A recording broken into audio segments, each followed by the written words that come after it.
welcome to the 75th episode of the Nerdom and Other Nonsense Anime Podcast. Today, we are covering the lucky 13th week of the fall 2018 anime season. Stay tuned for the end of the podcast where we'll be breaking down our final scores for the shows we watched this season, both for the podcast and outside of it. As always, we include timestamps in the description of the YouTube video and podcast feed if you only want to hear about one or two specific shows, since there will be spoilers raining down everywhere. My name is Leo, and I am just torn up inside with Run with the Wind was delayed too long for us to cover episode 12. I honestly don't know what to do with myself. I think I'll just watch the first 11 episodes on repeat to raise my spirits. Actually, I would rather do a week's worth of Haiji's running regiment instead. Also with me are Bcom and Kat. How are you guys? Yeah, Leo would just rather die than watch 11 episodes on repeat. Well, watching would probably kill me too, so at least I'm choosing how I die. Yeah, very true. We got another iTunes review. I don't think it's actually going to show up because it's like an international iTunes review, but the person who did it, Reanimator Yada, who we know personally, he sent the message along to us. So, Kat, you know what that means. This podcast is on... Okay, this is from Reanimator Yata, by the way. I love you, Yata. Okay.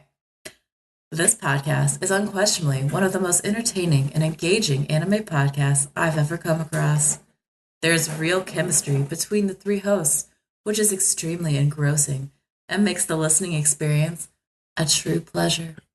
Each host adds their own special something to the podcast, and together, when their powers are combined, magic is created each and every episode.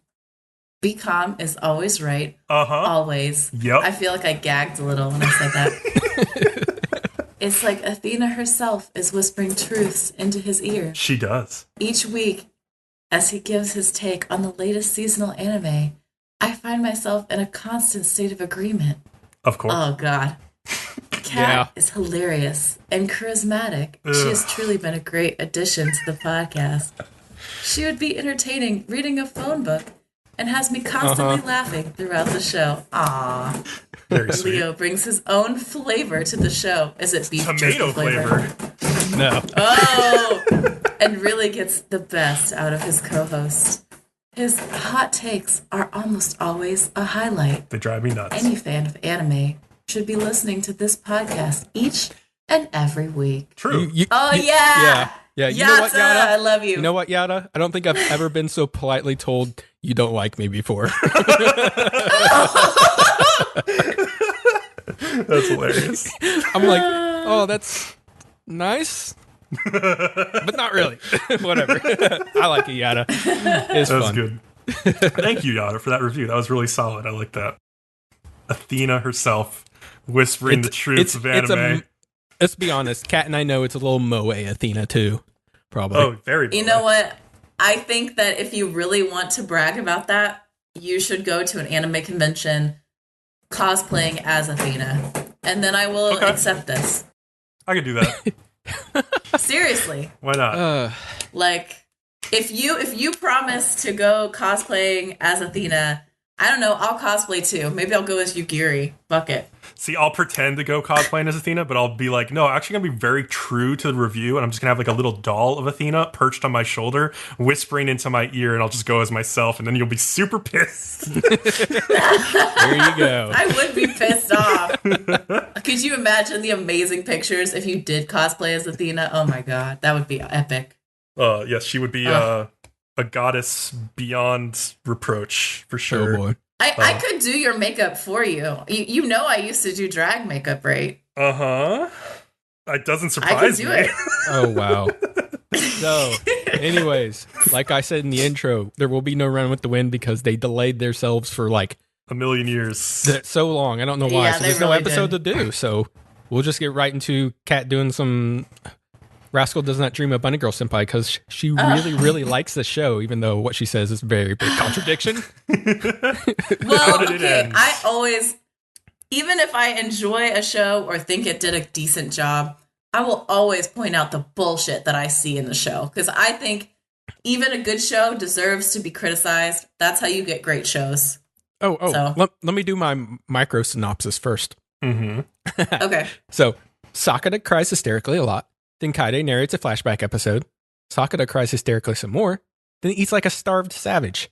Ultimately, Sakata really misses his little sister with her brother complex. Futaba explains that older Shoko never existed because of quantum mechanics. Mai finally decides she won't beat the perfect girlfriend and gets jealous of Twilight Shoko. I mean Quantum Shoko. Nodoka shows up and informs dumbass Sakata that it's Mai's birthday. He fucking books it to where Maya is filming, and she's perfect again, so she forgives him, and also apologizes because perfection. It's a pretty good synopsis, honestly. I mean, I'm not wrong. See, but that's not funny, and it's not entertaining to listen to. Let me tell you the real story of what happens. Oh, fuck off, Bcom. You know you were entertained. So, yeah, the OG Kaide is back. Like, she's not the dumbass, like, stupid bitch anymore. It's really well done, actually, how they make her subtly different enough that you as the viewer notice, but, like, she's not super, super different. You know what I mean? Yeah. I feel like that was well done character-wise for them to do that without having to constantly say, she's different. Like, you just know she's different. It was kind of easy for them to do specifically just because, like, her weird, like, Chunibyo Emoto character was so, like, it's so easy to recognize, and it's, like, such a trope. So when she just reverts back to being just, like, a normal little sister like you might see in real life, it was kind of easy to pick up on. But, like Kat said, I think they kind of did it in a decent way. Yeah. They did do it in a good way. Sakuta flips his shit at one point when, like, they're at the hospital, and he realizes, like, oh, she's gone.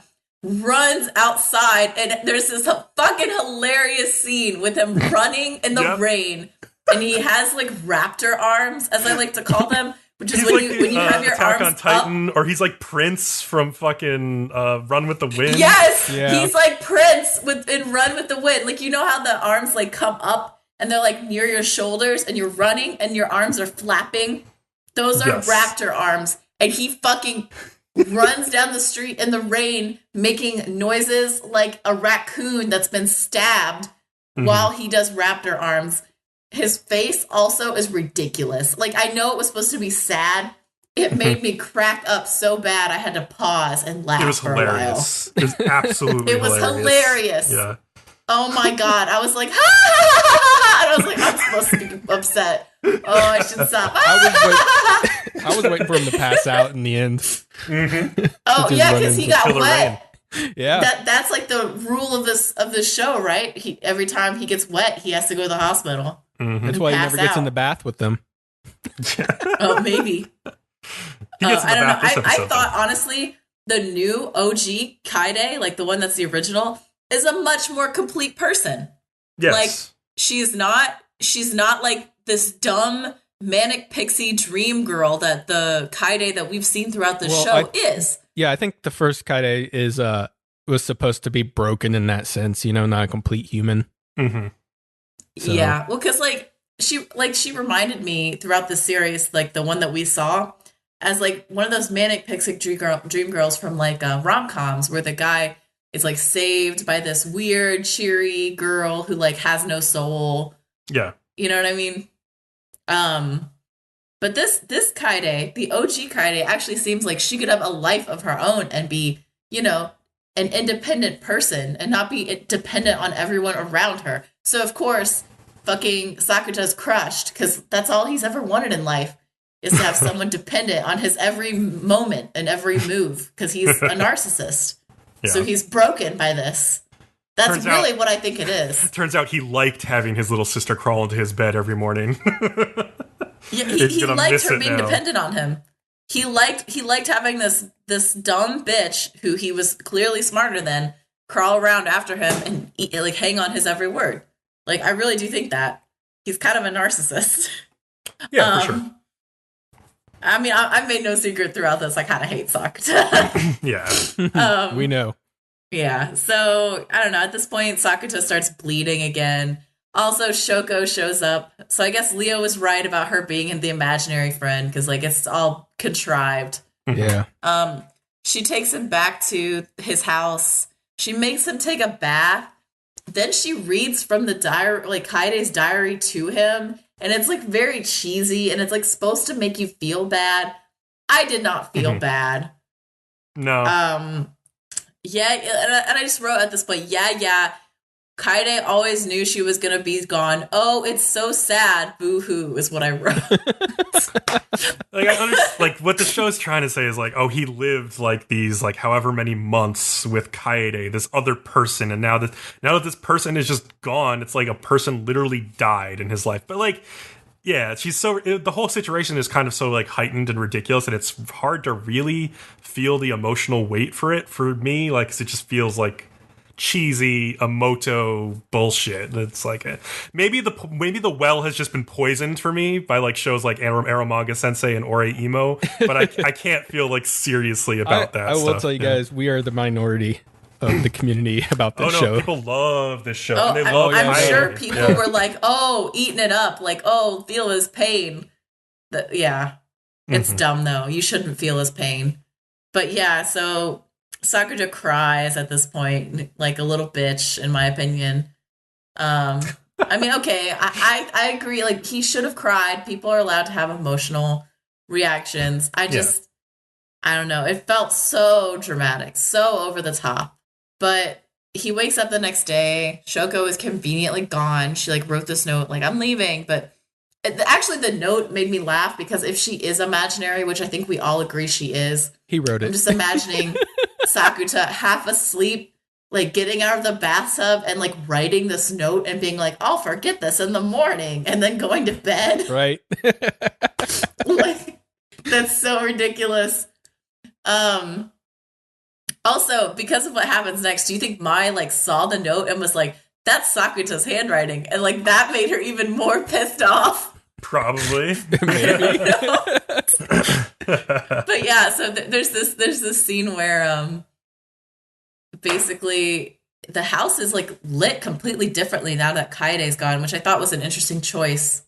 And he eats like a tomato and a piece of bread, yes. and the tomato like splats everywhere. I laughed so hard, and I'm just like, come on! Like, when he bit into that tomato, now? though, I was like, I knew that Leo would have like a physical reaction to that, and that's why I was laughing so I believe hard. I just like straightened in my chair, my eyes got wide, and I was like, oh god, that's awful. Do you have I ever told you, Leo, that during the summer we have so many tomatoes that I literally do that all summer. I know people do that. I literally go around my house eating whole tomatoes and having them drip down my chin. Well, at least and you don't sometimes you bite into one and it splats and it's sad. Yeah, it's as long as you don't mix your peas into your mashed potatoes, you're still okay, I guess. It's delicious. Give it a shot. But yeah, I eat tomatoes like candy. They're one of my favorite things. But anyway, so then Mai like called Sakuta last night, so he calls her back and tells her everything that's happened, and he acts very calm and collected now, like it wasn't even that bad for him, which we all know was a lie because we witnessed the raptor hand scene, so like we know that this is bullshit. Fuck out. Yes. And I was kind of thinking to myself, like, oh, that's not cool. You should never hide when you feel that much emotion, especially from someone that you're dating or that's really important in your life. So I was like, that's not cool. Yeah. So then he goes to the hospital to visit OG Kaede, and he talks about introducing Kaede to Mai eventually, again, I guess, and she's like the new Kaede. So she doesn't remember Mai at all, which will be really weird for Mai, I feel like. Yeah. She'll be like, hi, I've known you for months, but nice to meet you. Yeah, it's super weird. There's also a little scene in there which I appreciated because it's Kaede reading her fucking notebook or whatever. Oh, figuring out what she was doing. She's like embarrassed by it, and I'm like, thanks for at least addressing this a little bit, show. Yeah, I'm glad that happened. I agree. Yeah. Yeah, because she's like, oh, and I'm going to do this with Only Chan. I'm going to do this with Only Chan. And she's reading it, and she's like, what the fuck was I doing? Yes. I did like that. I don't know. At this point, he goes back home. Mai comes to visit Sakuta at home because she could tell, like, oh, he's probably in a lot of emotional pain. He's excited to see her. He's like, oh my gosh, I can't believe you came down on the bullet train for me. I love that you did this. Like, it's so great. She sees the note. And apparently, like, at first, I think she thought he was cheating. But then I think she recognized his handwriting. Mm-hmm. Like I said, I didn't put this together the first time, but I totally think she saw his handwriting and was like, is this dude pretending to cheat on me while, like, emotionally just being unavailable? Like, what's happening? and she's just pissed off and doesn't know how to feel. And she's just like, I'm gonna go home. I'm just gonna leave. And he's like, no, I'm sorry. And I don't know, he didn't rely on her when he needed someone's help. He basically relied on himself, i.e. his imaginary, weird, mental friend. Which, I mean, that's also a red flag if your boyfriend creates, like, a fucking imaginary friend at, like, what, 16? Mm-hmm. Instead of talking to you about his feelings, he prefers to make an imaginary friend to talk to. Yeah, that's awful. Like, I would imagine if I was my imaginary girlfriend was around before her, so but it was a pre-existing problem. Yeah, that's true. Well, but you would think now that he has a girlfriend that he wouldn't need her anymore. Yeah, he should be relying on Mai. Yeah, of course she's mad. It makes sense for her to be that's mad. why I think she's mad. Yeah. So she leaves and is like, I don't want you to touch me right now. Like, I can't do this. Mm-hmm. And he's very upset and sad. The next day he's at work and he's like, oh, I'm sad. And apparently a week later, he's still sad. Like, Mai's sister comes and is like, what the fuck you doing, boy? It's Mai's birthday. Where the fuck are you? What have you been doing? What are you doing right now? He is the worst boyfriend that exists on this planet. I'm just saying, he is so in his own head about his own self, he can't even remember his fucking girlfriend's birthday. He's a narcissist. I want to whoop his ass. He runs to where Mai is. Like, he apparently buys this, like, really expensive bullet train ticket to go see her. Mm-hmm. Yeah. And, like, rushes over, and he barely makes it. And it's like, what, 10 at night or something when he gets there? Yeah, 10 before midnight when it is her birthday, I believe. Oh, 10 before midnight. Yeah. So he barely makes it and, like, sees her for 10 minutes before her birthday is over. And Mai is waiting for him at the bus stop or whatever because Nodoka, her sister, wasn't very subtle. And she's kind of, like, thinking, and she's like, oh, he forgot. He's rushing over here. I better just meet him. And, like, you find out he didn't plan at all because he forgot and, like, did this in a hurry. He does, and he's a huge burden on her. He has no money because he spent all his money on his fucking plane ticket. So he's probably going to have to borrow money from her to get back home like a broke-ass bitch. He has nowhere to stay. So she has to arrange to figure out where he's going to fucking stay. Like, at midnight, this is a huge inconvenience to her. Like, he's basically caused her more problems. It's all he's done. It's like he showed up and was like, happy birthday, Mai. Deal with my shit. No, take care of me. Help me. Take care of me. That's what he did. I know what you ranked this show, Kat. I really think you need to readjust. Go back and readdress what you ranked it because you hate it more than you realize, I think. Maybe I love to hate it. I don't know. That's it. Also, I just thought about this. He didn't get her a fucking present. He didn't get her a fucking present. It's the thought that counts, Kat. He showed up. No, it's not. You know what the thought is? That you thought and just, like, planned and decided what to get them. That is the thought that counts. It doesn't matter how much you spent on it. It matters that you planned in advance and like, did things for them and you made an effort. And he made zippo effort. Fuck him. Worst boyfriend of all time. So sometimes just showing up is enough, but, like, in this case, I'm kind of with Kat, where, like, he just shows up, and it's like he has every reason to be pissed at him. No, I'm totally with you guys on this one. He just shows up and makes problems for her on her birthday that she has to take care of. It's kind of shitty. It is. They have this 15-minute mini date. She basically says what I said earlier about him being emotionally unavailable and not relying on her and her being pissed off about it. And she grabs his cheek instead of kissing him, which I did like. And I did like that she didn't forgive him. I did like that. I do wish that they had done like another episode or like a special episode where she just dumps him and like starts, I don't know, dating one of the other girls, and they could have a great lesbian relationship or something. Not gonna happen. And just rub Sakuta's face in it and be like, this girl is the best person I've ever dated. Not like you, Sakuta, you son of a bitch. That's what the ending should have been. Her and Futaba just get together. Yeah, makes sense. Yes, actually, that would be best. Futaba would be a great girlfriend. It makes sense. Yeah, she's very understanding. They would be a power. Yeah. You know what? They would be a power couple. Futaba is going places in life. Mai is going places in life. They would be amazing together. Oh yeah, they would. You're right. They would be. I want a fanfic of like 5 years from now. Futaba and Mai have been together for 4 years. They're dating. They're talking about how in the future they want to have kids. Sakuta comes over and visits them and is like sad, lonely, and depressed. And they're like, Futaba becomes a famous scientist who figured out how to take, how to turn the female's egg to be able to fertilize another egg. Oh god. Yes. They like, actually, you know what? It'll be like 10 or 15 years in the future. They have kids together. Sakuta comes over and is sad, lonely, and alone. And they're just like, oh, well, we're in the best relationship ever. And it's because it doesn't include you. And you're a fucking piece of shit. That should be the special episode at the end. Like he even tried dating Tomoe for a while, but even she ended up dumping him in the end. Yeah.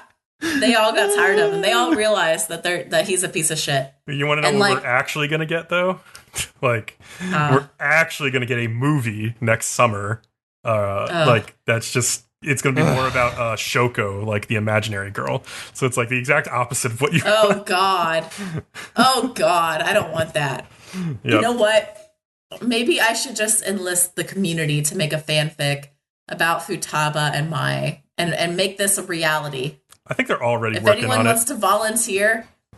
wants to volunteer, please leave us a comment on our like a review comment on our podcast.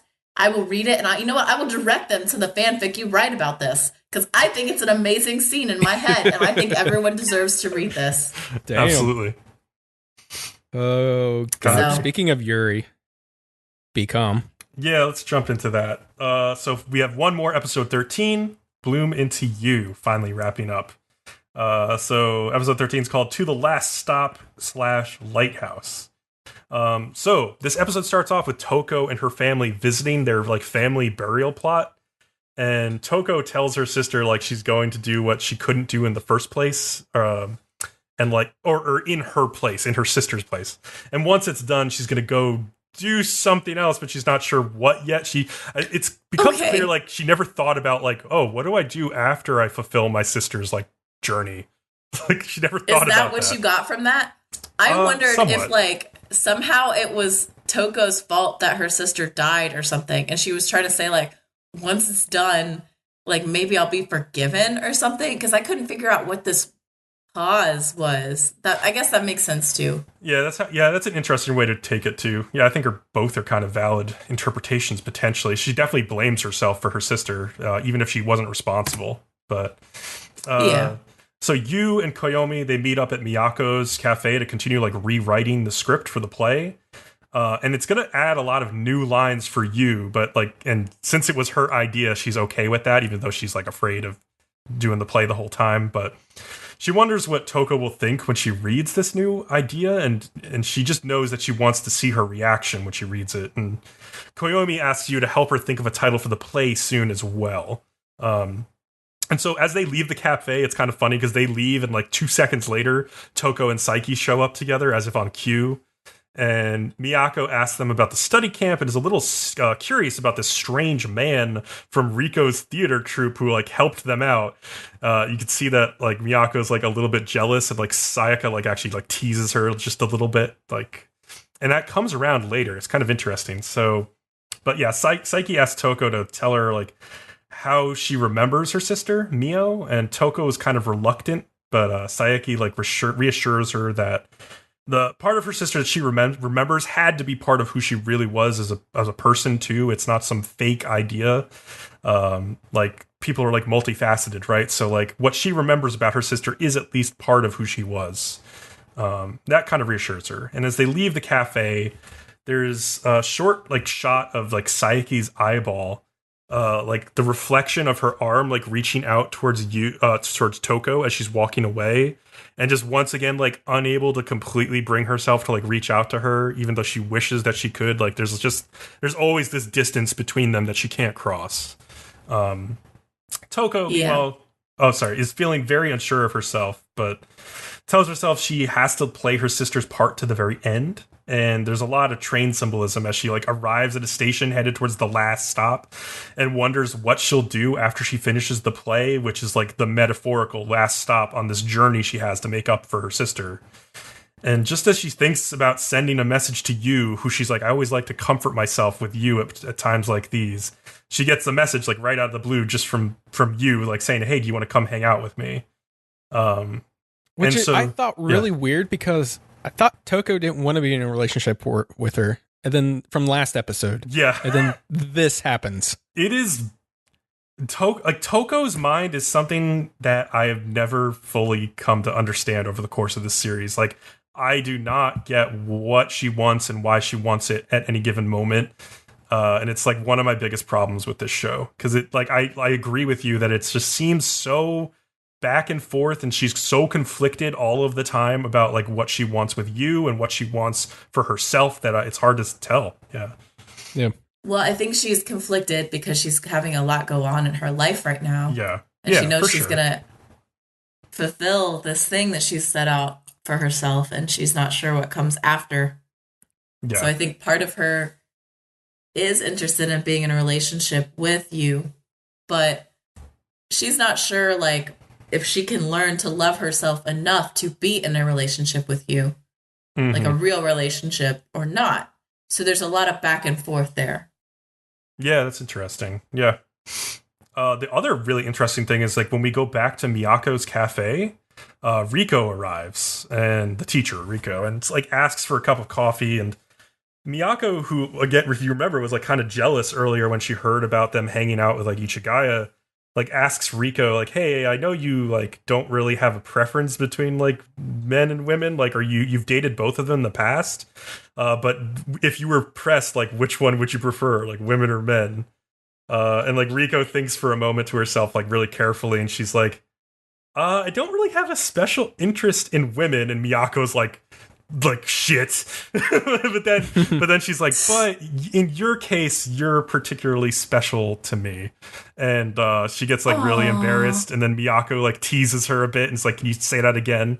But what's she won't. Really interesting is I do know a lesbian couple that are together, but they say they aren't lesbians. It's just that the two of them are special to each other. Oh yeah, there's lots of people like that. Like, and well, I'm just saying I know some that are actually real, and they have a kid now too. So it's just like, I mean, that I think if I didn't know that in real life, I'd be like, what the fuck is going on? But like, I've seen this in real life, so I'm like, okay, whatever. I'll buy it. Like gender and sexuality is such like a weird, wide spectrum that I totally believe that these people are like this. I mean, like if Riko's just bi and like has had a past of dating both men and women, but like, yeah, like if Miyako is just the one, then she's like just the one, and that can override those other thoughts in some ways. But at least some show this season handles being gay somehow good.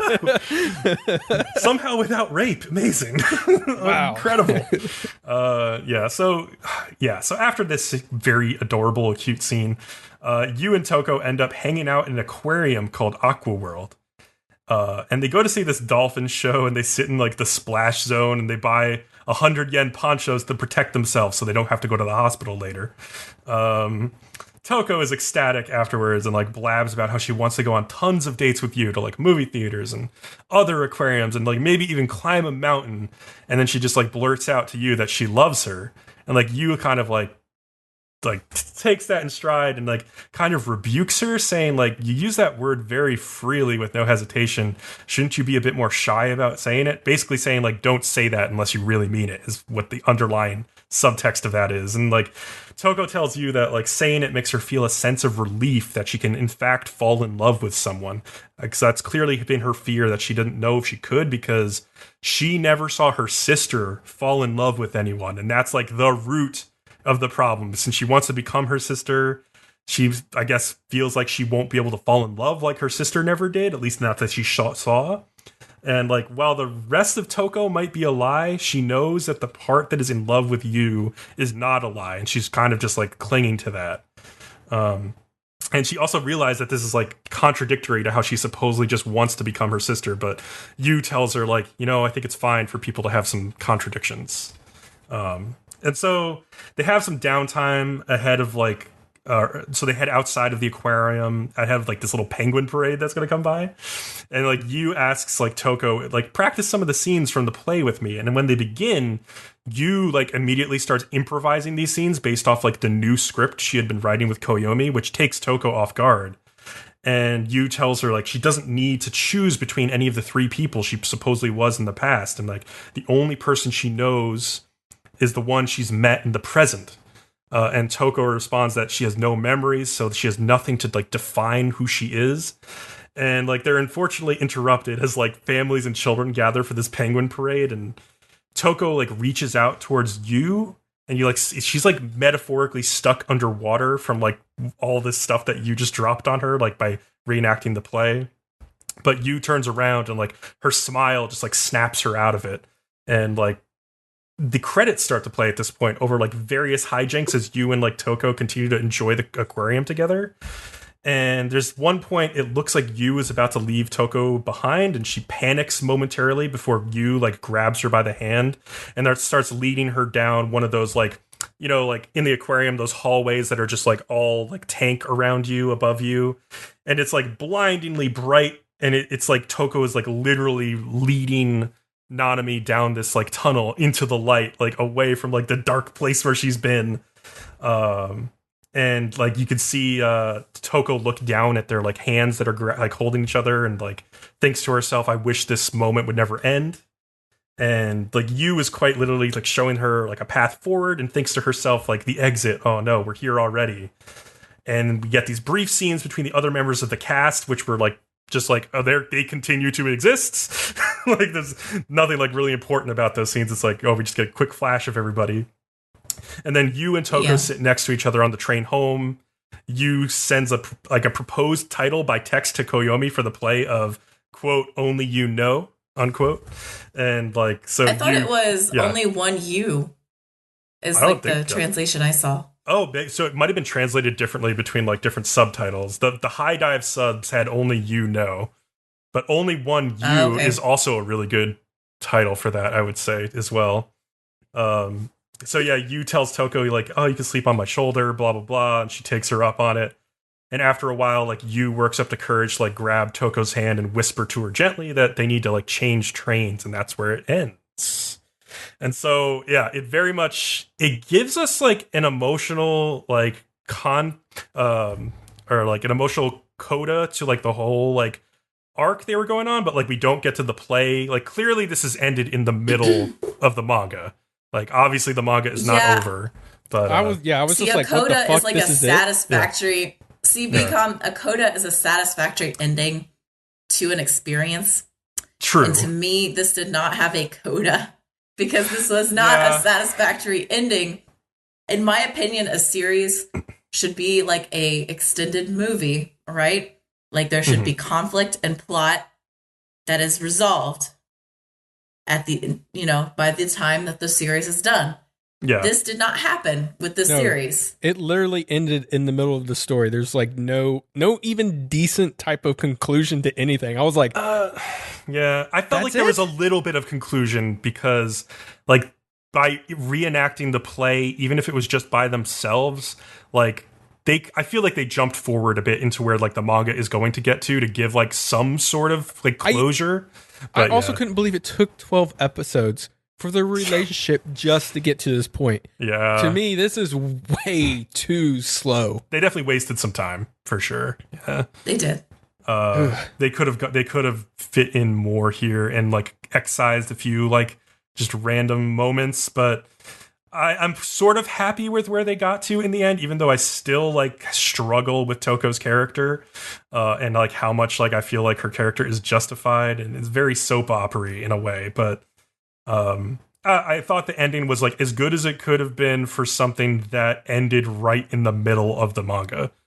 So we'll have to wait and see if we get more of this, or if it's just going to be a hey, go read the manga. So I do not want to watch anymore.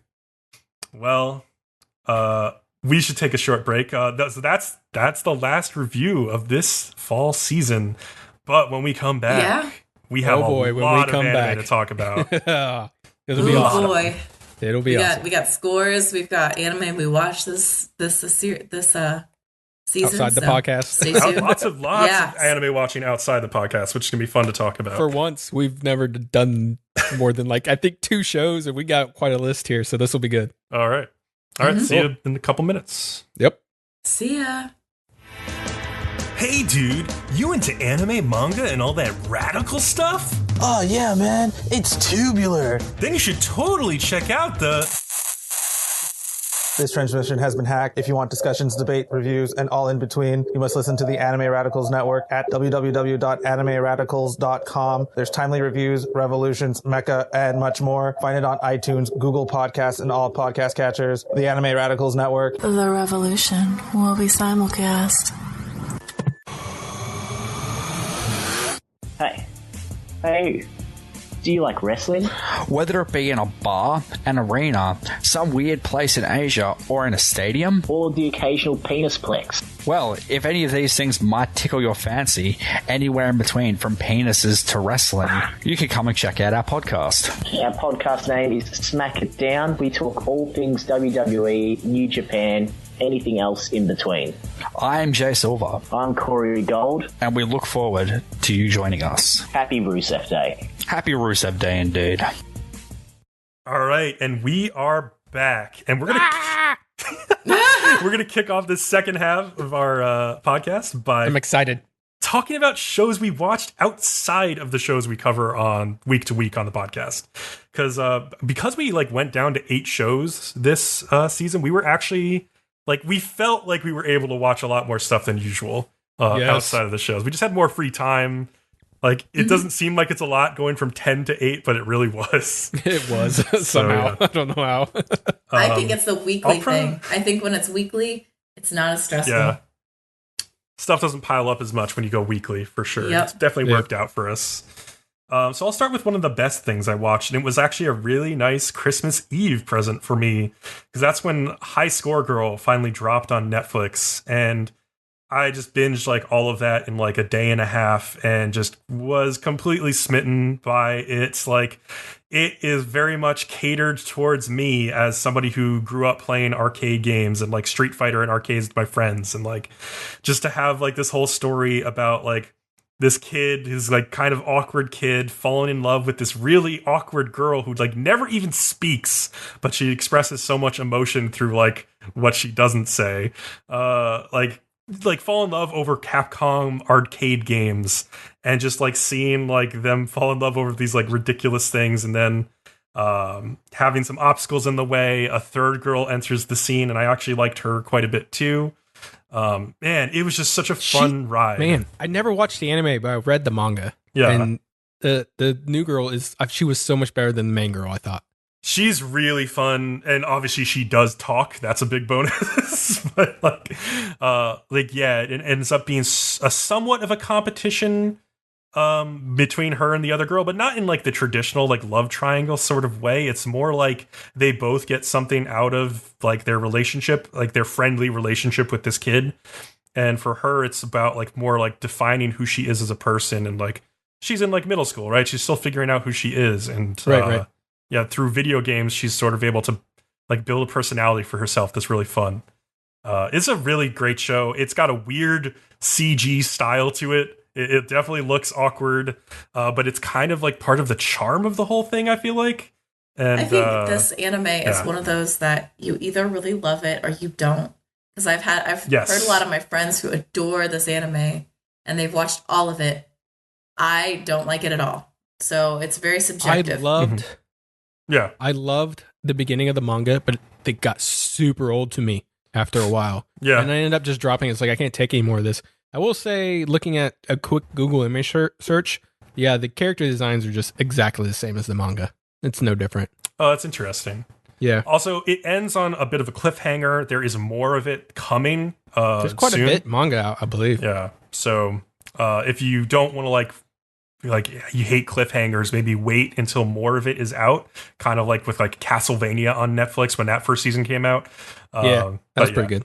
It's still pretty satisfying, like where they end on, in my opinion. But there is a cliffhanger. So let's move on to the next one. One that we came very close to covering on this podcast. Thank God we didn't. Gridman. Thank God. I would have hated I don't know why. It was pretty good. I liked it. I enjoyed the show quite a bit. I thought all in all it was like pretty strong. One of Trigger's sort of better shows in recent memory for me. I really enjoyed the places they went with the ending of this show a lot.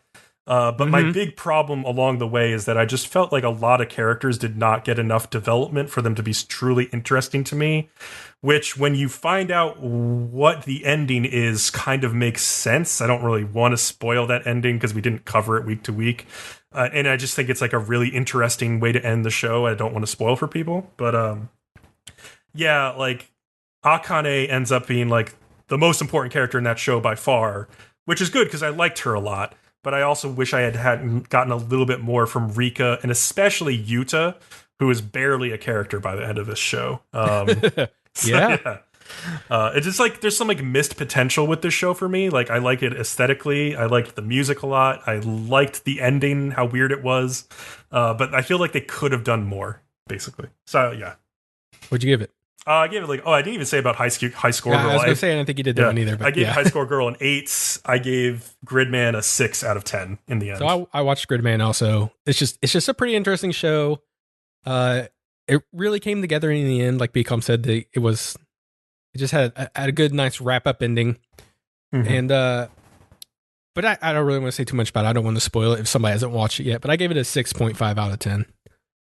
Leo, do you want to talk about like one of your shows? We'll like sort of jump back and forth sure. a little bit. Yeah. Yeah. So let's talk about Black Clover. Yeah. If anybody remembers, that Kat wasn't here yet, but Bcom and I did do a preview episode for this, and we did. God, did we think it was pretty awful? I didn't think it was that awful because like most shonens, some shonens don't have great starts. Like true. And honestly, it was obnoxious, but it wasn't like you couldn't watch it. I think people just love to hype things. Yeah. It was pretty bad. Mostly it was Asa's voice acting, just screaming everything and not doing much to stand out from other shonen with like the weak protagonist who slowly becomes stronger. It hadn't done anything to set itself apart from like the setup of any shonen. That's true. That's true. Okay, go ahead. Yeah, that's why it had like a slow start, and I thought it kind of died off, but then the show started to eventually bring in more characters with very unique personalities. Starting of the show, I apparently had somewhere said it was a 5 out of 10 for me. I think it may have been worse. But I am now at episode 64 and confidently say I am 100% on board with this anime. This last battle arc was fucking crazy and insane. And in episode 63, the best way I can describe this battle was animated is it looked like it came out of an episode of Devilman Crybaby. It was bonkers. I think, episode 63, I think is what I said. And like the other battles up to this point are really great. Just this one really just reset the bar. And after I watched it, I really thought of Kat because I know Kat's a huge Naruto fan. So I think if you're a big fan of Naruto or Shippuden, I really hate saying that you should tough it out early through Black Clover, but as of right now on episode 64, I think I've seen 65 since then. It's proved worth it to me now. I give it an 8 out of 10 at this point. I was rooting for this at the beginning. You guys were all shitting on it. I was in the Discord chat saying it's not that bad. It's not that bad. It's pretty good. Y'all were dissing me for liking Black Clover. Where are you guys now? That's all I'm saying. No, the beginning was bad. But it's so good now. Like, I really love some of these characters so much. Like, even what is her name? That's Black Clover. There we go. The little princess character. Where'd you go? The one who eats Noelle. Everything in sight. Noelle. She's just like a little bitch at the beginning, but now she's actually like figuring out she shouldn't be such a little bitch about the whole thing. And then Charmy, I'm fucking Charmy's the fucking greatest ever. Every time she's on the screen, she does something that makes me fucking laugh. I'm telling you, the moment I knew I was gonna love this show, they went to get tested to see if they could be knights or whatever. And you remember how he like just whoops that guy who was like, haha, I'm gonna be paired with this dumbass and like it's gonna be great for me. I'm gonna look so good. He just because he has no quote unquote magic. He clobbers this dude like just with this giant sword, just like kicks the shit out of him, beats him up all to hell. I was like, I love this. I love like overpowered characters who just like destroy other characters and like confuse the fuck out of them in the process. I love that shit. That doesn't happen that much. People constantly keep underestimating Asta because they say he has no magic, but there's still plenty of like ones where like there was one guy, he was the beast guy. I fucking the names in the show. There's just too many characters. There's this beast guy where it literally took 5 of them to take this guy down, and they barely did in the end. But where did you stop? I think I was at like 40 when I stopped. I'm going to pick it back up. You went that far and stopped? Well, because I had a lot on my plate, and I was like, I need to pause.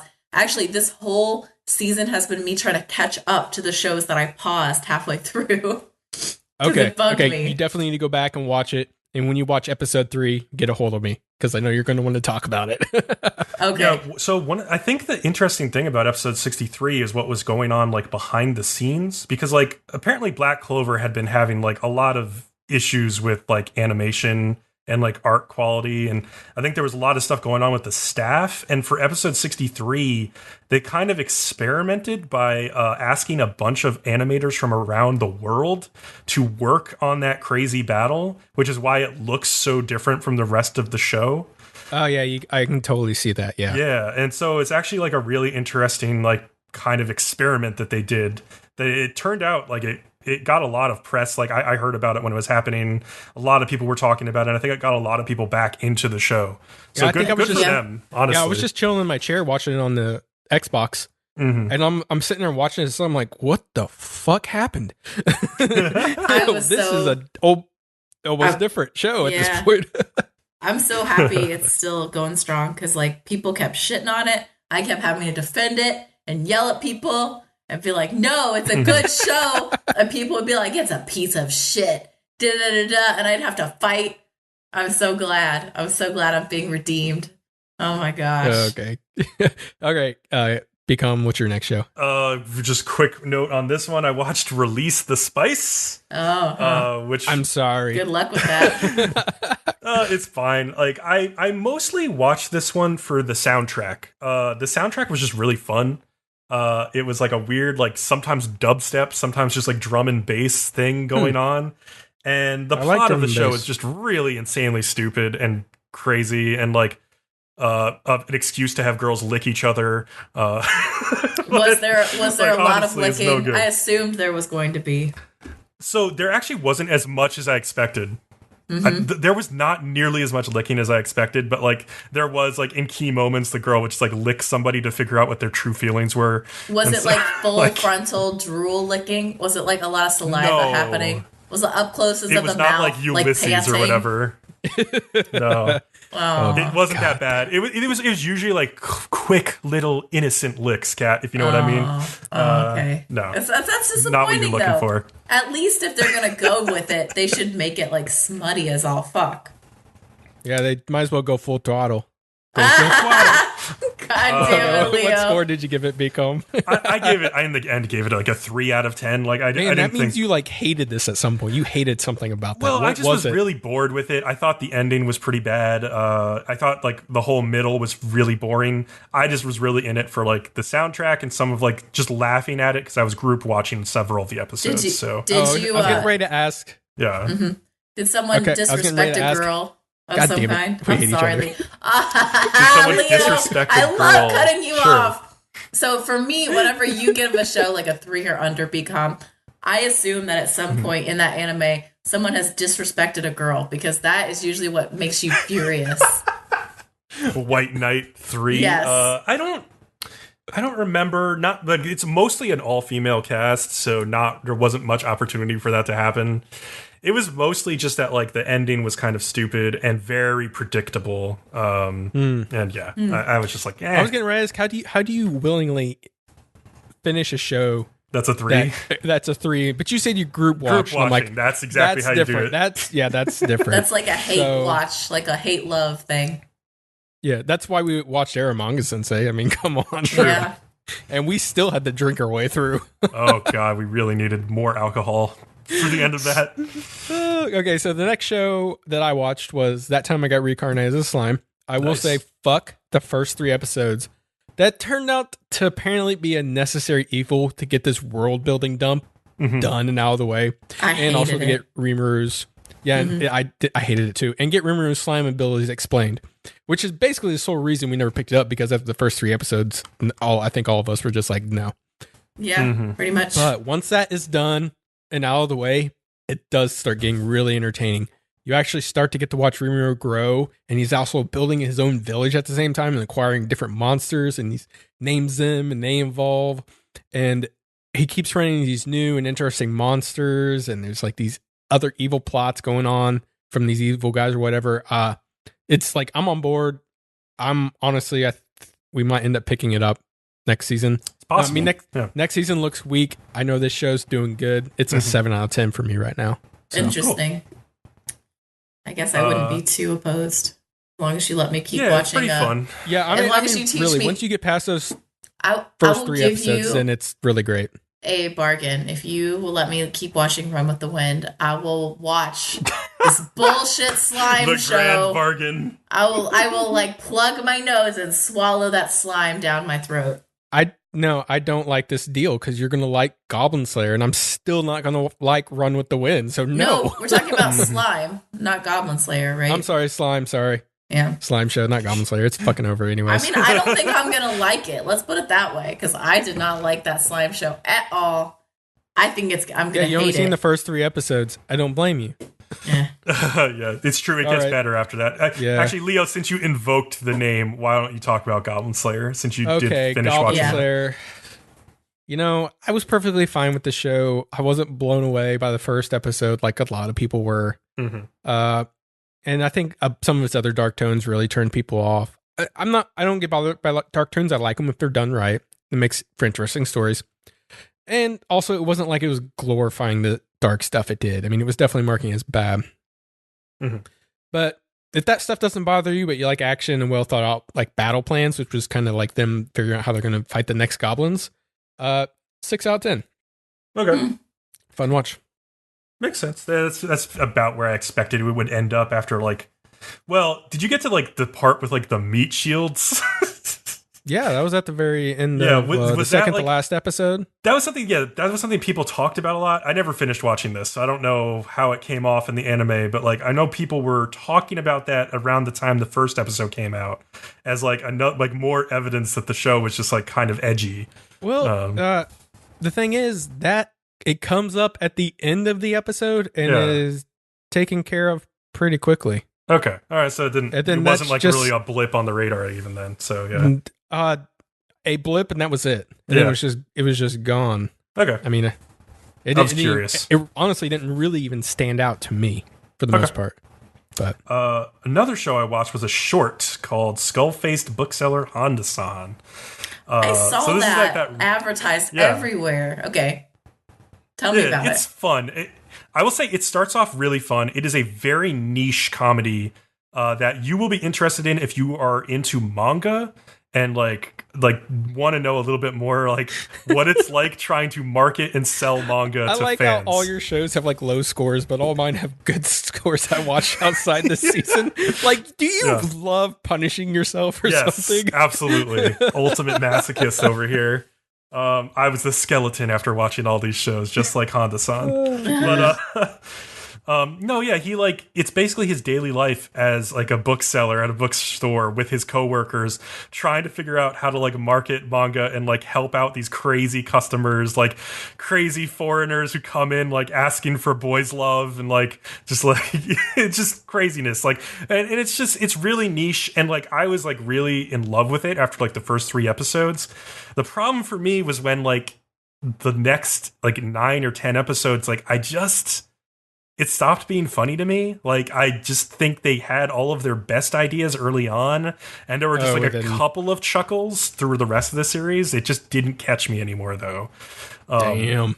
So I found myself just sitting there, like, watching what was happening, but not laughing at it for, like, the last, like, 7 episodes of this series, which I was sad about, because I really liked it early on. And so, like, in the end, I rated it a 4 out of 10, but I still, like, I think if you are a big manga fan, like bigger than I am, because I'm not much of one, like you might get a lot more out of this than I did. And especially if you've ever worked at like a bookstore, like this is the comedy for you, like 100%, because like they get into like I can see how you would just like relate with it so hard. You'd be like, this is awesome. Stocking the shelves and like all that stuff, and like trying not to like bend like the front cover of a book as you like jam it into a shelf, and it's like the last space, like that stuff, like you could totally like identify with as having worked at like a Borders or something, or like a Barnes and Noble. So yeah, but in the end, not as much for me. So okay, my next show was I continued watching Double Decker Doug and Kirill. Nice. Okay, tell us about it, because you've been trying for a couple weeks. So I've been trying to get Bcom to fucking finish it, and he still didn't. But okay, one of the big things is basically all the action scenes are in CGI, and I'm actually really fine with it. I do like this style of CGI. It didn't bother me like it did with Planet With, which I fucking hated. It after that stupid debacle where we basically dropped it. Well, Bcom dropped it because it was his pick, because Doug's sister turned out to be his brother, and really that gets thrown away. And then they give up a reason later why he was cross-dressing, and you're just like, okay, whatever. Okay. It could have spent more time on the women who are just flat-out badasses in the show. They do, in the second half, start getting a little more screen time towards the end, and actually do play a bigger role into, like, the things going down at the end. That's good. Like, and actually, like, very important roles. Like, the plan that's, like, put out is, like, nobody can really fuck this up, and the girls like oh darn, I guess I can't say this because it would be a spoiler, and I don't want to spoil this. Okay. But you know, they make Doug out as an idiot again in the end, and it's pretty funny. And I would just say Deanna is best girl. I fucking love her. Deanna was great. Yeah. 6.5 out of 10. Oh, okay, cool. That's pretty solid. Interesting. In the end. Yeah. That's good. All right. I watched Irozuku, The World in Colors. Oh. Okay. Maybe you know what? I heard a lot of people hyping the show. Yeah. And you still shit on it. So remember when we made like a bunch of predictions at the beginning of the series about how this would end up, and like how she was going to like have sex with like her grandmother's like boyfriend or something, and like all this like weird like stuff they could do. They did nothing. They did none of that. It was just the most boring, straightforward, plain Jane narrative from start to finish. I was so bored with it the whole time. That sucks. One of the most unrealistic parts of this whole show to me, by the way, was that like if you like the grandmother like as a young girl shows up in like episode 4 or 5, and she's there with that group for like the rest of the series, like part of the photography club. One of the most unrealistic things about this show to me is that none of the boys or girls in the photography club like were crushing on the grandmother, who is like by far the hottest girl there. Like she is like by far the most interesting person in that group, the most attractive person in that group, and like the most dynamic character. And like nobody is crushing on her in this weird, you know like what? Everybody else is like into each other, and it's not her though, because you know what it is. So who does? You know what it is. The grandma will eventually hook up with then. Even though in this timeline they're the same age, they all know that she's the grandma and she's the granddaughter. Yes, and they're all attracted to the one that they perceive as younger. Because that's the way dudes are. You're honestly right. And so, yeah, to answer your question, Leo, like, she doesn't end up with anybody. I guess what you're supposed to understand is that she ends up with whoever her grandpa ends up being like the main girl's grandpa, but we never meet him in this show, which also felt weird to me. What the hell? Yeah, it's just very, very generic. And like, as Kat and I predicted, like it was a boy helping a damaged girl build her life by falling in love with him. And that's how she got like her color back. And it's just like, okay. It was just like, the thing I'll praise is like the art style, and some of the animation was absolutely gorgeous. The background art, PA Works is always amazing at that stuff. But like, man, PA Works, please just pick better material to like do, like, write better stories or adapt better stories than this, because it was really rough. I gave this a 4, mostly based on the production value of it. But yeah. Wow. Okay. So the last show that anybody's watching on the podcast, Kat, did you watch anything? I mostly like caught up with different shows that I had stopped in the middle 1 or 2 seasons ago. And I had like a good 10 plus shows that had just stopped in the middle. And I was like, I'm going to finish these. And I finished a lot of them. So I was pretty accomplished. That's good. I feel pretty good about that. Okay. Good for you. Yeah, the backlogs are never ending. Yeah, it always bugs me when I The other show I watched is JoJo's Bizarre Adventure Golden Wind.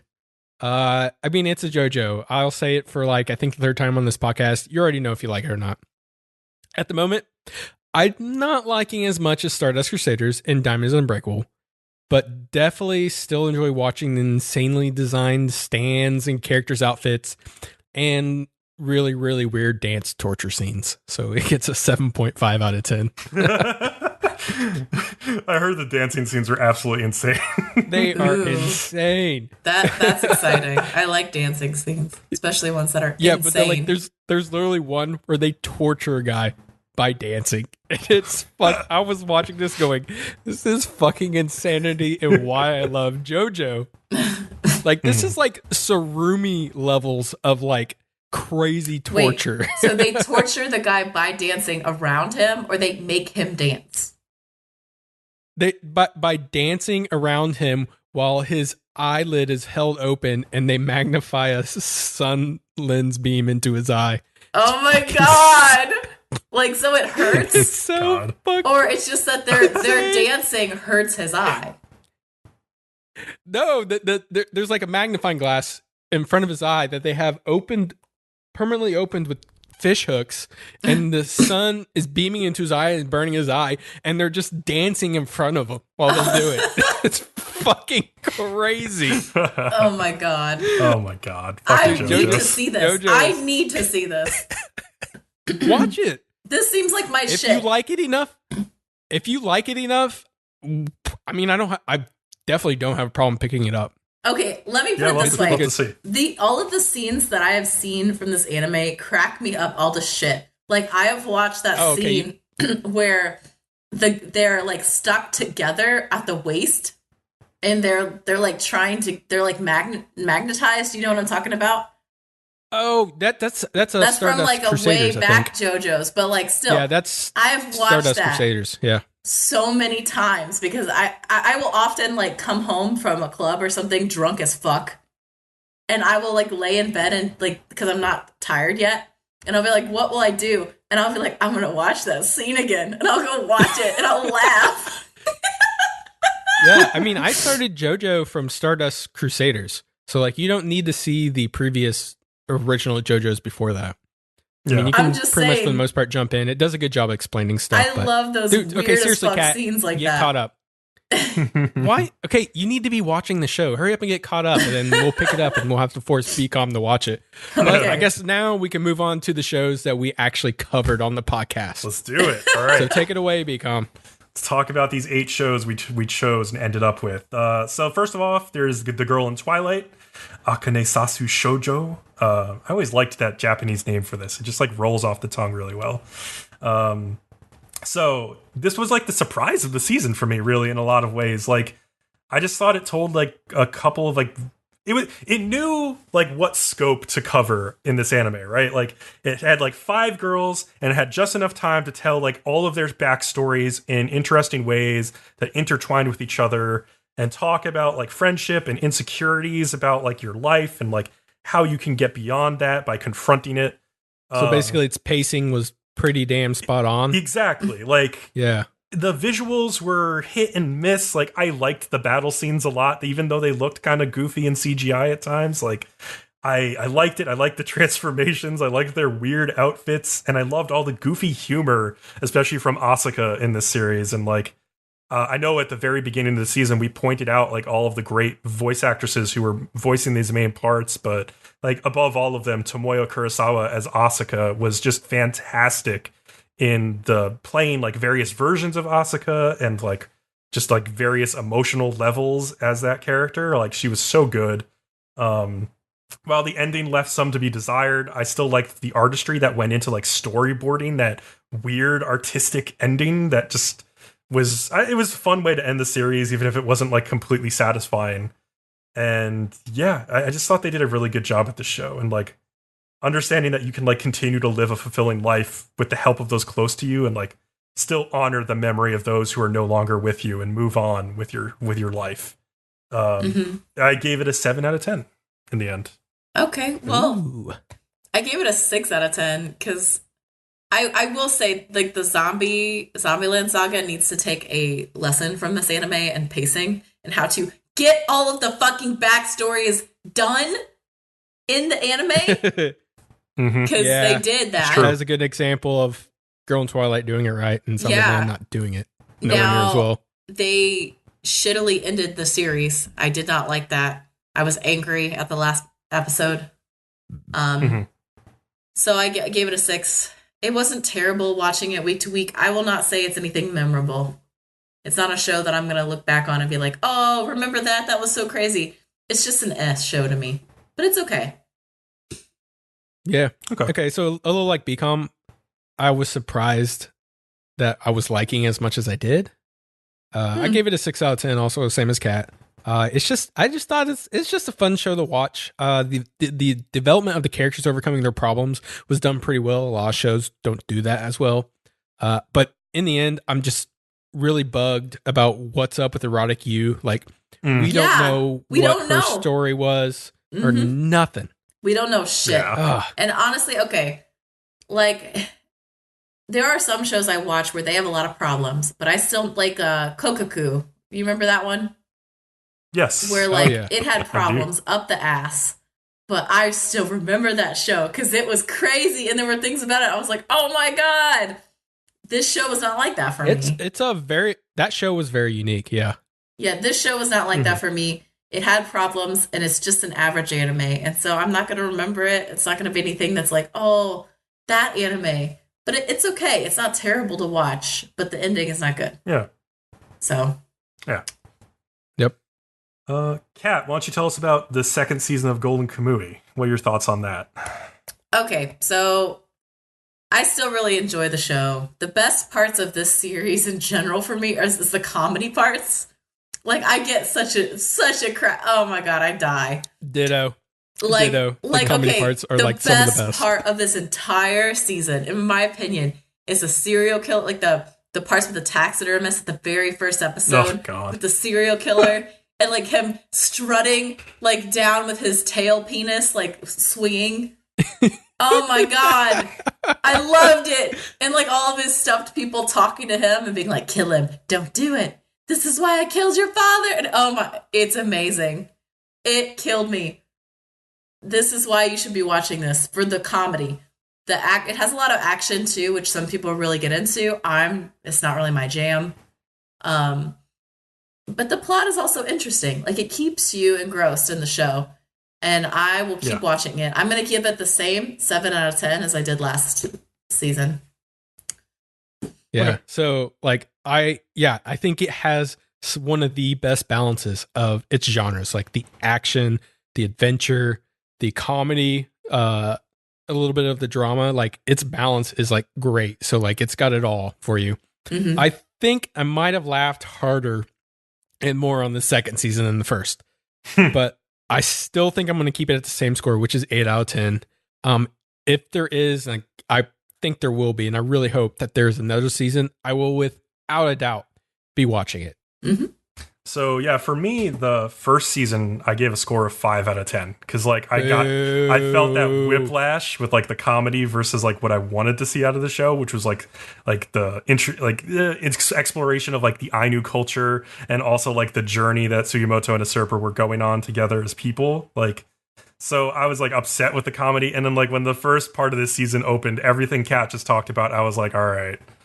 This is another 5 out of 10 like show.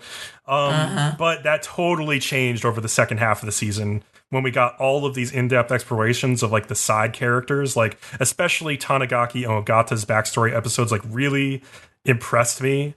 And I thought they were building really well to a just incredible ensemble cast that had like all these varied reasons for wanting to be in the climax of the show. In the end, I did think that the Noparabo reveal was a little bit like too built up for what we got out of it. But as Leo explained, like during the last episode synopsis, like if he stayed around for too long, like you can't have a guy who knows where the gold is for too long, because that just like ruins the tense, like it ruins like the surprise of the show and it ruins the mystery of the show. And so should have expected that he wouldn't stick around, but I still wanted a little bit more out of that. But overall, like this is still one of the best adventure fantasy anime going right now, with like 2 extremely enjoyable main characters in Asurpa and Sugimoto. So yeah, this second season was a lot better than the first. I'll give it a 7 out of 10 also. Yeah. Awesome. So I just want to add before we move on that one other thing they really nailed was like the chemistry between the characters. Oh yeah. Yeah, like oh man, every interaction with like Sugimoto, Asurpa, Escape King, what's his stupid name? That's Shiraishi, which is a pain to pronounce sometimes. Like it's just insane. But the next show, unfortunately, is Run with the Wind. I'll just go say it's 4 out of 10 for me. Okay. It was boring as hell. There was way too much drama. There was way too much running. It's just not personally for me. I know there was a bunch of people enjoyed it, so don't let my score discourage you. So if you want to check it out. So, I mean, but that for me, no way. I will say overall, I have also been disappointed with this show. You guys based are on the so first few critical. episodes. Okay, go ahead. Yeah, I'm very critical. That's definitely a thing.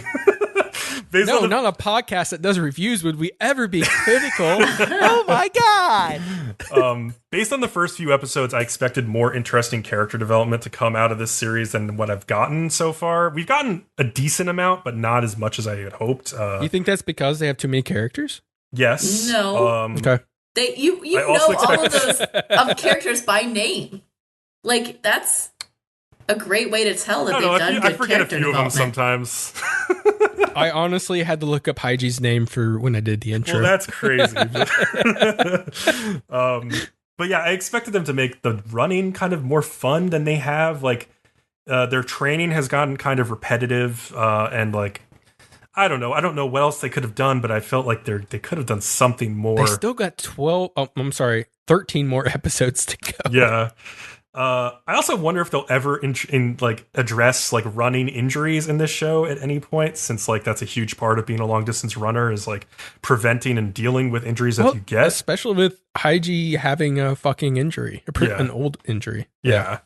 And so I don't know. I'm not sure if we're gonna continue to watch this one or not next season. It's a very light winter season from what I've seen so far, though. So there is a good chance we will. I'm going to give this as a 6 out of 10 for now, though. I think it's just fine.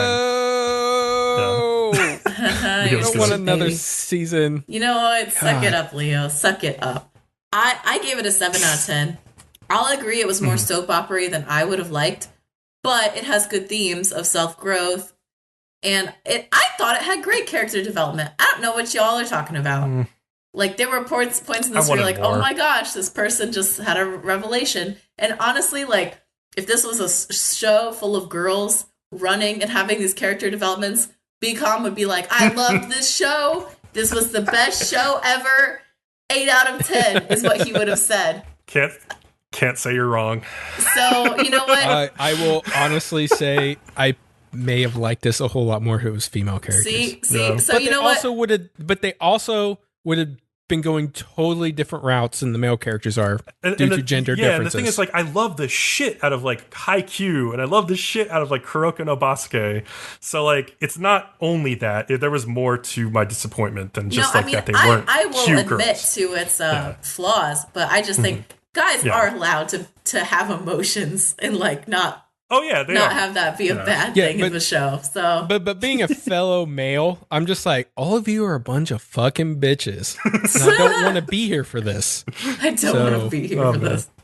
But I don't know. I want to keep covering it. I think it'll be funny because it'll appeal to the typical like new year, new me types of people who I currently want to destroy at my gym. I can like take this and be like, watch this instead of like playing around with the equipment that you don't fucking know what to do with. Take this and watch it. Hopefully you'll go die out in the wilderness trying to run this routine. And I want to see your ass in here again. So I finally that took a dark turn. Sorry. No, it's okay. It's come time for me to drop the character that I've been teasing Kat with for like 12 weeks about Rascal Bunny Girl, because like I've been playing devil's advocate with her, like having a lot of fun doing that as she like gets increasingly frustrated with Sakuta. You see why I do this every episode with her? It's so entertaining. It's very entertaining. In the end, like for me, this was like a pretty serviceable anime. It is very similar to Haruhi Suzumiya or oh my god, Monogatari for sure. Or Origairu, like my teen rom-com snafu, like very similar to those anime, which I probably like all of those better than this one, if I have to be pushed and asked. But the thing that really carried the show for me by far was Mai's character. I just absolutely loved her. I know Kat had issues with like how much bullshit she put up from with Sakuta, but I actually was really encouraged by a lot of times in this anime where she did put her foot down and like force him to like shape up basically, and like it was good when she made him shape up. But I agree with Kat when she would like deal with the bullshit. I'm like, no, I've never met a girl like this. I liked at the end where she was like, no, I don't forgive you, and like made it clear. I appreciated that too. So absolutely, like, so there's a lot of moments like that, and I loved like all of the chemistry between them is mostly from her side when I really sat down and thought about it, because she's so charismatic and he's mostly just like a sarcastic asshole, which I enjoy, but like it only works when there are such charismatic characters like Mai on the other end of that sarcasm, who can like let it roll off of them and throw it right back at them at the same time, and like stand foot to foot with that guy and not lose a step, basically. Monogatari is a much better version of this, in my opinion. Absolutely, Monogatari is like incredibly well written, but when I really sat down to think about it, like all of the other girls in this show, I did not care for as much. Like even Futaba, who I think is probably the second best character. I like Futaba. My favorite. I like Futaba a lot. She's like discount Yuki Nagato from Haruhi, though. Like in a lot of ways for me. Like you go watch like Disappearance of Haruhi Suzumiya, like that is like the pinnacle of that character. I don't know, but I don't know.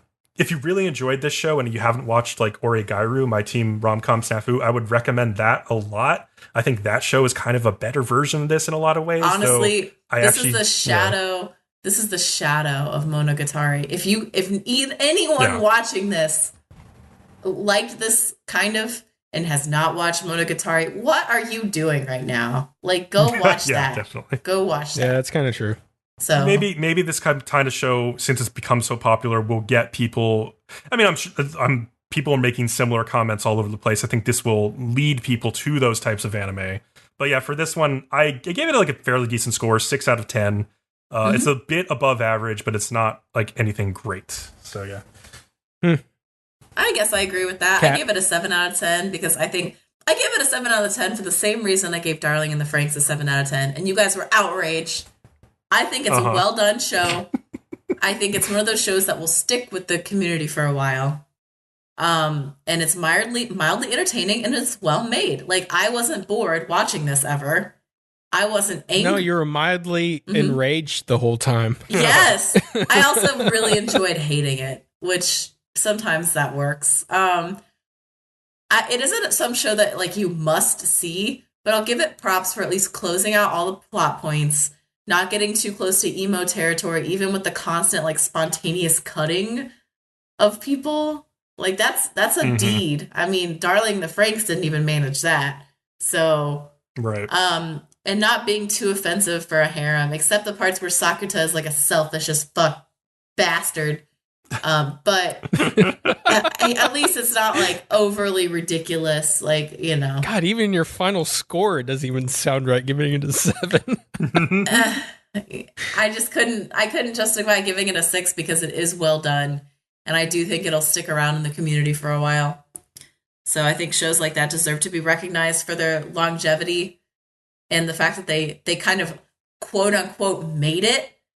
Like they are going to stick around and get models made of them and have a fandom for a while. I think that shows like that do deserve to be recognized some for the fact that they actually managed to stick a fandom down and keep them for a year or two, because that's not something with the large amount of shows that we have now. It didn't used to be this way when we were growing up, you guys, where like there were so many shows. So like a lot more shows had fandoms.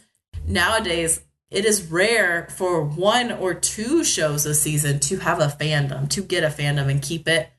So when one does, even if it's not the greatest show ever, I feel like I should recognize that. So I do. Yeah, that's fair. Yeah. So I'm going to give it a 5 out of 10. I realize I'm the odd man out because I just really was not entertained by this show. There's no way I would have watched this outside the podcast. Would have watched the first 2 episodes and then just forget it. Yeah. Also, I'm just like, what was the message of the show? What was the goal the whole time? Did Sakuta learn a lesson or something? I don't know. The goal was to fix all of these girls. That was the goal. Yeah. I mean, we kind of learned that his philosophy is like he's trying to be kinder every day. That's like what his imaginary friend Shoko told him. I was like, from his imaginary friend. Yeah. That's that he based off a 13-year-old fucking girl. But he was clearly struggling to do that, and like Mai had to like whip him into shape at various times. I almost wonder if he had like a sex dream about her once when he was 13, and then that's why he was like, you know what, this was my imaginary friend now. I'm going to base it off this chick. I really don't want to talk about that. Anyways, Futaba is best girl. She's smart and sexy, and you know she tells you how it is. You don't have to guess what she's angry with you. She will let you know. She doesn't play games like Mai, and that makes her like way better in my book. So, except for that time when she was like 2 people. Yeah, I mean, she does play games though. She played a giant game with that Instagram account. Nobody's perfect, okay? Which makes her even better because nobody's perfect, so she can be an actual believable person. Okay, that's fair. So, yeah, there you go. Let's move on to the next one. Kat, tell us about Banana Fish. This fucking show! Oh my god, this season, the show. Towards the end. I know. All the listeners were just waiting for this part because we know they're going to tear into it. Towards the end, there was too much in the show. I could not even follow all the subplots. Things would happen and I'd be like, I'm confused. I don't even give a shit. Let's just go on to what happens next. I'm tired of it. The ending was such a cop-out, was such bullshit. I don't know. Like I said before, I'm all for a tragic ending, but this particular tragic ending was not even done well, it didn't even make sense. Like, why did he let himself bleed out? Did he have a death wish? Was he like, oh, I know this will break Eiji's heart, but I just feel like dying now. Like, what? I don't know. It made no sense. Also, I'm pretty sure in the library, like, you would notice if someone was dead next to you, because, like, there would be blood leaking from him somewhere if he got stabbed. Like, I can see if he got shot. There would be blood running off that chair and everything. It'd be obvious. I could see if he got shot, because he could have, like, internal bleeding. But if he got stabbed, like, that blood would be everywhere. That librarian would know that bitch was stabbed. She wouldn't be like, oh, he's sleeping peacefully. No. That's not how that would have worked. At that point, if you walked up on it, I'm pretty sure you would even fucking smell the blood. Yeah, I thought about that too. Be like, does somebody have a bag of pennies somewhere? What the fuck's going on? So what'd you say you gave that? I gave it a 4 out of 10. And what was your mid-season score? A 6. It went down. Yeah, so I don't want to base any show just off one thing, but they so completely fucked up this last episode and the ending so bad that like I have to discredit anything else that's done. The child rapist ring runner gets a redeeming moment. What the fuck? He does. I can't believe he did it. He does. And like every gay couple, it kind of says like every gay couple can exist and it doesn't work. The moment basically the theme of this is the moment you decide you're gay, that's when you'll die. You're doomed to die. That's the theme of the show. It even has one. There's even one of the two straight guys in the show getting back together. So they specifically show a relationship between a male and a female working back out after not working in the first time. So what the fuck? Yeah. Other than this final episode just like enraging me and all of you, I did pretty much enjoy watching the rest of the show, but I got to give it a low score. So I got to give it 4 out of 10. Mid-season, I was giving it a nice generous 7 out of 10. That means you fucked up mid-season. Yeah. All right, Bcom, you even did worse than both being Cat. Yeah, so at mid-season, I had this as a 7.5. I was like the highest on this because I remember we had come off a couple really interesting episodes that got into how Ash felt about like the trauma of sexual assault. And so I was like, oh, this show is actually finally doing something really interesting. I see what all the hype was about. And like I understand where those people are coming from who talked about the show as important, as the manga as being important, as a historical like manga that gave representation to a gay couple at a time when like that didn't happen in manga. Even though like the manga didn't go so far as to say like, oh, they are in love, like it heavily implied it at various times. But they called them friends at the end. I know, yeah, because like that's what you could do in the 80s. Yeah, enraged me. It's like these bitches aren't friends. Like, fucking bullshit. I'm pretty sure AG was taking some sausage. Okay, that's all I'm saying. But like, so that's the thing is like this anime feels so dated. And one of the worst parts about it is that they updated the fucking anime in a lot of different ways, right? They're like, oh, we're going to update it for modern times. We're going to like put it not in the Vietnam War. It's going to be like the war in Iraq or Afghanistan instead. Oh, it's going to be totally updated. It's going to be really interesting. But they didn't update any of the fucking content. And that was the important part. Like that is the part they needed to update for it to be a story that needed to be told in 2018. And they just didn't. They relied constantly on rape as a narrative crutch to like make their villains villainous, which is something that people rip into Sword Art Online for. And this show is worse than Sword Art Online with the rape by far. It's continually pushing it in your face. This is a problem in the yaoi community as a whole, is that there's a lot of rape and a lot of rape as a storyline in yaoi, and I almost wonder if this comes from this, like, because this is like the quote unquote father of a lot of the yaoi that exists today, and I'm kind of like, is this where this came from? Like, I don't know, because it is still a problem. It is still a problem. It's not even exaggerating so far to say that like almost every villain in the show is a child rapist or like just a rapist at some point of like Ash or somebody else in the show. And it's just insanity to have people like accept that this would be a reality. And like, I can't possibly take it seriously because of that. And like, if you listen to the last podcast, like Leo said, like, you know how I feel about the ending and how it like basically undermined Ash's emotional journey, him being a victim the whole time. And it felt like a big fuck you to the audience who might have been hoping for a different, more consistent end to this story, a happier, more hopeful end for somebody whose entire life had been misery and pain and suffering. But no, we don't get that. It's just a mean-spirited fuck you to the fans of this series. They say you can go home and you can stick it. And it's a 2 out of fucking 10. That's what Banana Fish is. Anyway. Ash had one of the worst lives I have ever seen. Yeah. Yeah. Like, this is like almost worse than a starving Ethiopian child because he was almost forced to live longer and experience nothing but misery, being raped. And having terrible things happen to him that fuck him up emotionally. Yeah. Yeah. Yeah, he had a sucky life. It's bad. He had a really bad life. God. But if your life is over, at least you can have redemption in Zombieland Saga. Oh my God. So, first off, this is an idol show. I liked it. What the fuck? I know, crazy, right? They finally figured out how to do it. They You just Leo have like to it. kill them. You just have to kill the destroy idols them. first, yeah. So, this show is so humorous at times. But I also felt like the drama could be a bit too much. And then at other times, it actually resolved the drama very quickly, and it made me happy. So yeah, they did okay with it. Mhm. I wish they had done more crazy performances, like the rap battle in like episode 2, Yeah. which I still love. And like Kat says, she goes out clubbing and comes back home and watch it. But I don't know what to watch. I'll bring up that episode of the rap battle and just watch that rap battle because I'm just like, this is so crazy. This is so out of context in anime. It's bonkers. Also, Kotaro's voice actor, Mamoru Miyano, Yeah. was so awesome. Amazing performance.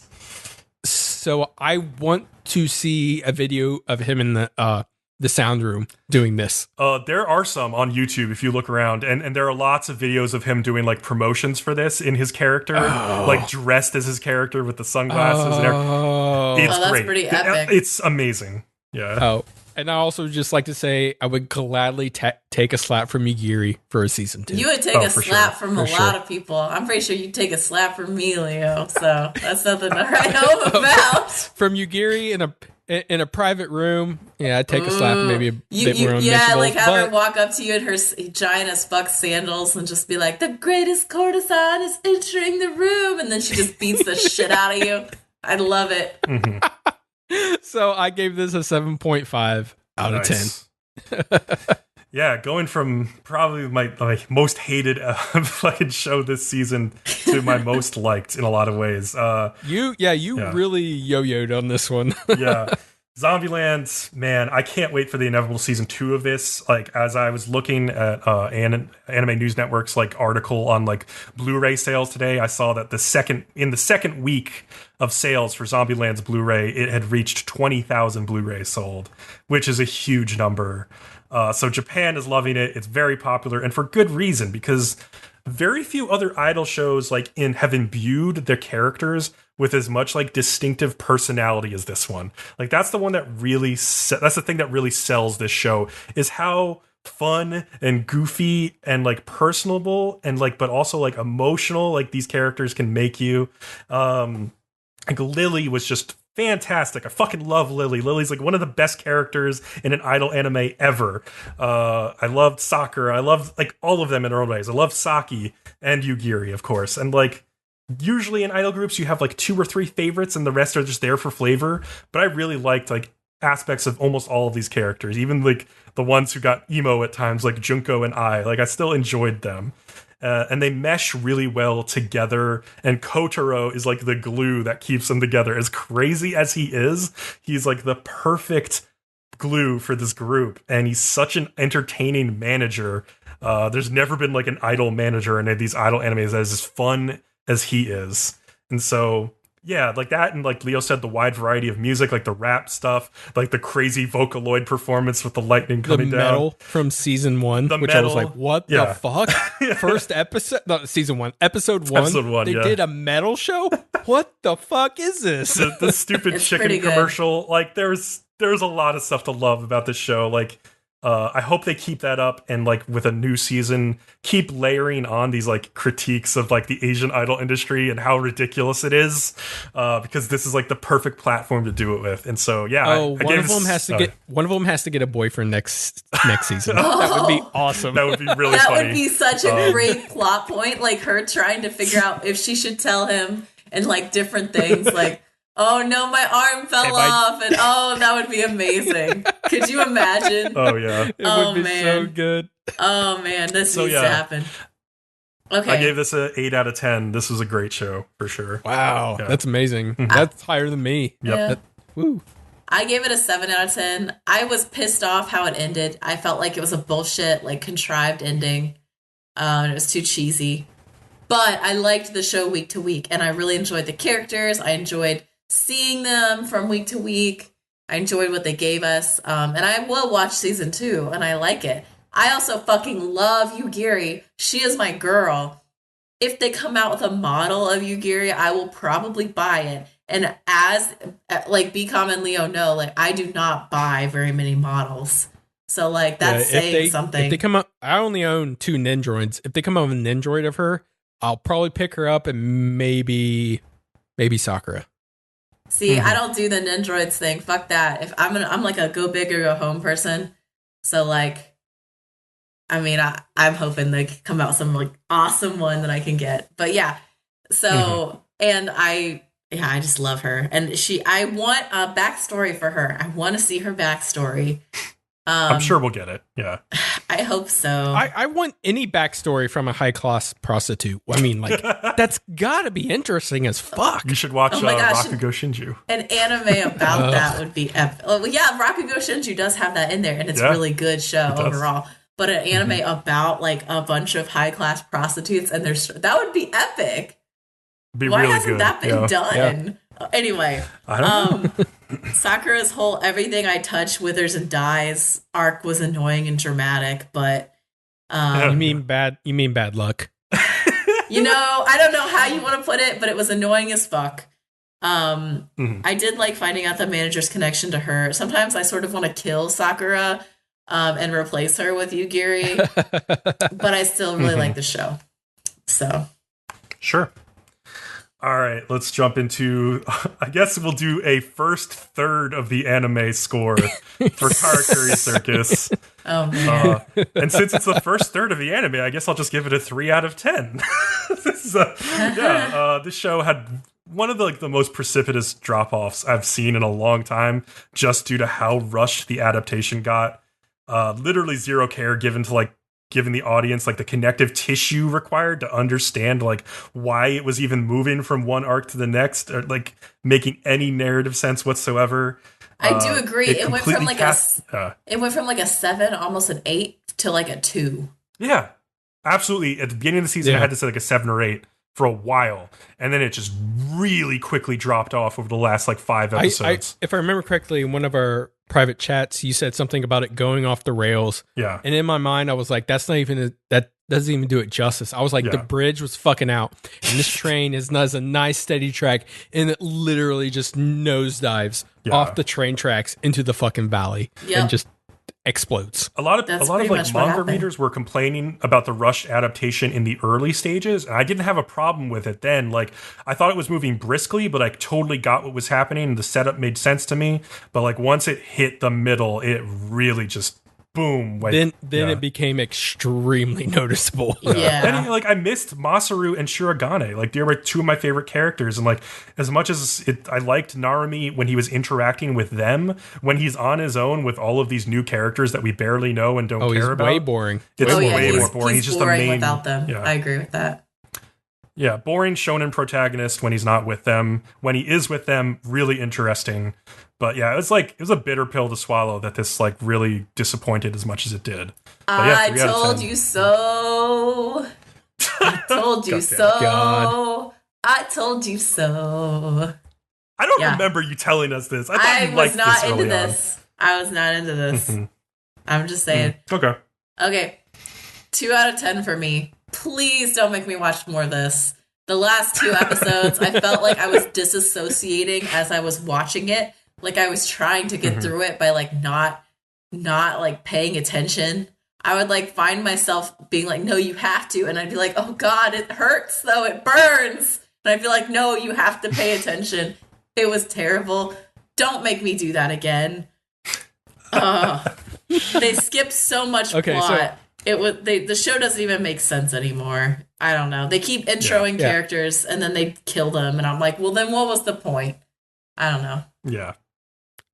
Yeah, you can tell that they had a whole lot more in the show before they killed them off. So their deaths mean nothing to us at this point because we knew them for a minute and 45 seconds.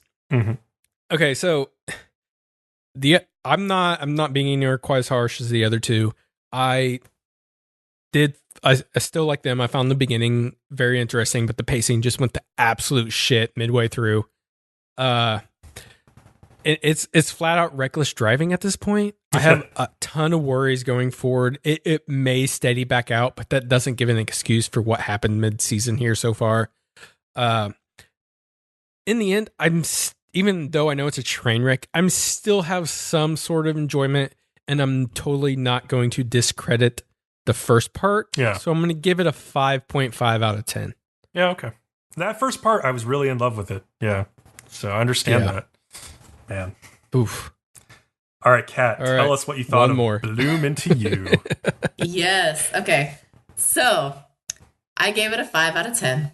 I was interested throughout the series. The only real reason I'm giving it a low rating is that it's kind of flatlined halfway through. It's almost like it was swimming, right? Like the show was swimming down this river, and then halfway through, it was kind of like, I'm tired of this. I'm done. And just laid down on a raft. Sit there and just had to wade there for a minute. No, it just got a raft, laid down on the raft, and just let itself be carried without moving. Damn, that's worse than waiting. Throughout the rest of the of the season. It just kind of lazy rivered its way through the rest of the season. Nothing happened. It didn't move. And as a series should be like a movie. I think I already said this. It should have plot, conflict that is resolved. That didn't happen at all. 5 out of 10. So I was disappointed. Same for me, 5 out of 10. It was just a very meh show for me. I kind of get interested in some of the characters, but they never did anything with them. Like a blonde-haired girl, she could really throw a wrench into this, but they never do it. Yeah. I think I would have also been more interested if the girls were already actually dating. Yeah. I suppose that could. I'm not interested in them getting to the point of dating, especially with the way they're doing it. It's just been so boring. But then again, I don't think it's bad, and I'm sure some people will really like it. Mm-hmm. So that's why it sits at that 5. Yeah, I think the brightest points of the show were the visual presentation, some of the art stuff they did, the flower imagery. I think the cinematography and direction of the show was strong for the material they were working with. But yeah, it ended all right for what they had set up, but like Kat said, it was kind of a boring ending. Or just a boring second half of the show where things very much were a stalemate for a while. And it took me such a long time to understand what the heck Toko was even doing as a character in this show. That was really tough for me to empathize with her, or empathize with you, who was falling in love with her. And at the end, when you find out, it's basically just her motivation is that she just literally wants to be everything about her sister, even how her sister could not fall in love with somebody else. That just felt very soap opera-y. It did not feel authentic. An actual person would actually act like this for these reasons. And Yu's willingness to go along with all of it felt interesting, but her stubborn insistence that she's still not in love just felt like a stunning lack of self-awareness at that point, right? It's just ridiculous. But I don't know. I like the music. I did not like the character designs very much of this show either. It's just a big mix for me. A lot of things that I thought were really good, and a lot of stuff that was just completely underwhelming. I still think on the overall, it comes out slightly above average, so I'll give it a 6 out of 10.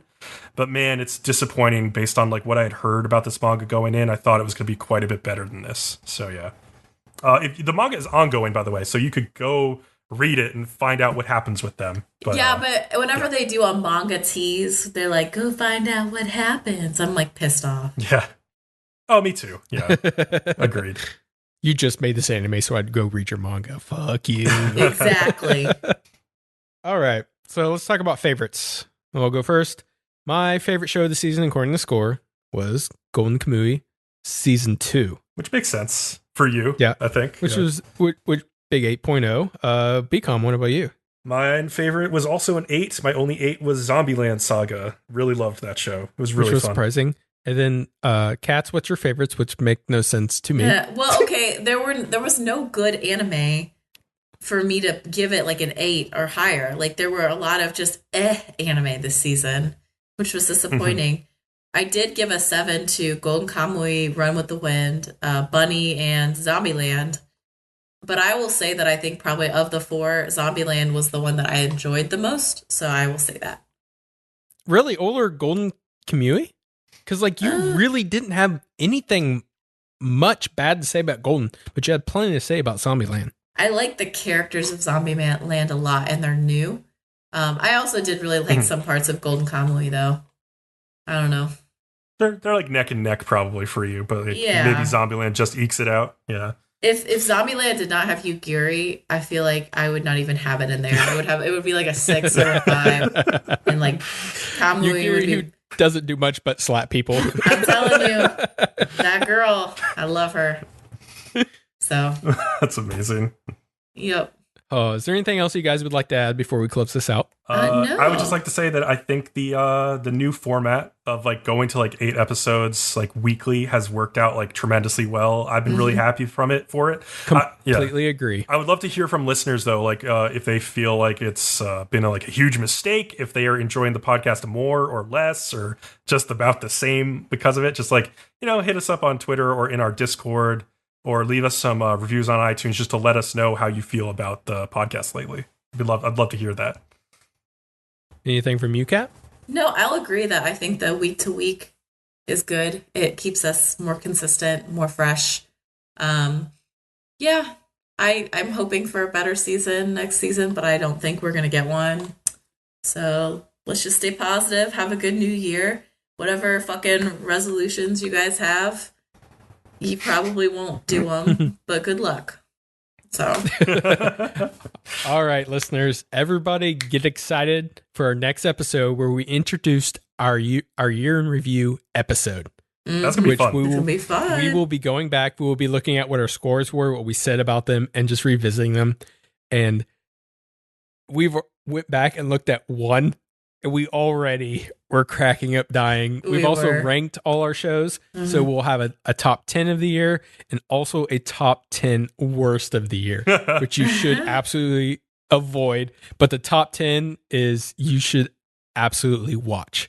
So everybody, thank you for listening. Remember to like and follow and subscribe to us on YouTube to get updates on new podcasts or videos. You can also find our podcast on iTunes, Google Play, Spotify, and Stitcher, and follow us on Twitter at Nerdom and Other for updates as well. And then also we have our Discord at Nerdom and Other. Join that. We have fun. And then with that, we'll all see everybody next season, I guess. See you in winter.